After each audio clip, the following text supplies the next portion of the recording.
But yeah, I'm really liking this. This is very, very good. Very good. And the fact that you can play it with other people, even better. And the fact that it's free. The fact that it's free. And Roblox, by the way. Roblox, by the way. Meaning that this game is fucking small.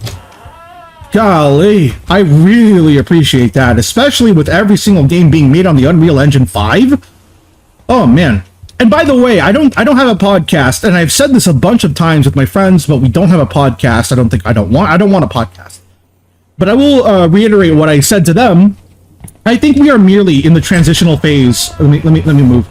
I think we are merely in the transitional phase for Unreal Engine 5 ticking over, and I actually do like that, because if you think about it, it is an engine that is so powerful that with a press of a button, you can spawn an entire, like, forest. That's a really good engine. The only reasons, and I really do mean the only reasons, maybe there is a third too.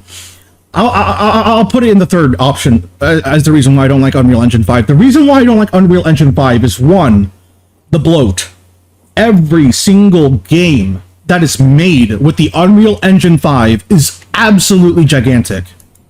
Metaphor, ReFantazio for the, the latest Atlas game, that does not need to be fucking 80 gigs. 80 gigs when Persona 5 Royal was fucking 20. Persona 3 Royal, also fucking Unreal, but that was also 20. You know? Metaphor has absolutely no excuse to be 80 gigs. No excuse. Number 2 is the optimization. I absolutely hate the optimization. It is absolutely terrible. And number 3, I'm not even going to put it on Unreal Engine, because that's a problem with every single game engine. What I was going to say is that when something is made in Unreal Engine, you can see that it is. You know what I mean? It just looks like it is.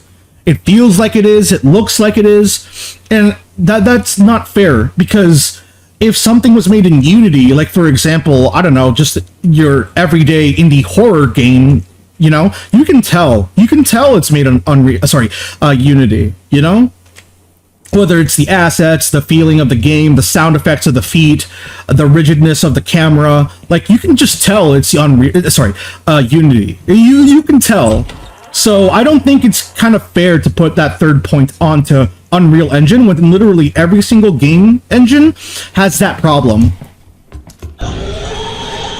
But yeah, as I was saying, I feel like we are nearly in the transitional phase from Unreal Engine 5 being shit to Unreal Engine 5 being the go-to engine.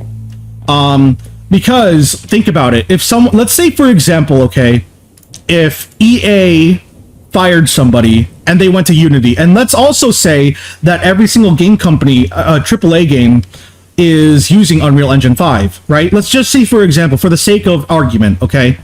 So, say, for example, every other company is using Unreal Engine 5. If you fire somebody from EA and they get hired at Ubisoft, they'll be able to just work right in. They have the skill set for the engine. You don't have to worry about learning a new whole engine or whatever. You don't have to train the employee. They already have the skill set available, needed to adapt to the engine, because it's Unreal Engine 5. And if everybody is starting to use this engine, that is a huge win, in my opinion. I think it's a huge win.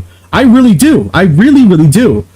But, as I said, the problems are there. Although I only have 2 issues, those issues are glaringly bad. They're terrible. I do not want to install a game that is over 100 gigs. Thanks. AAA or no. And Metaphor, I feel, is the worst offender. It does not need to be 80 gigs. It doesn't need to be. Fucking Clair Obscur is also made on the Unreal Engine 5, and that's like, what, 40 gigs? Like, fuck off. What do you mean Metaphor is fucking 80 gigs? What are you talking about? Get fucked.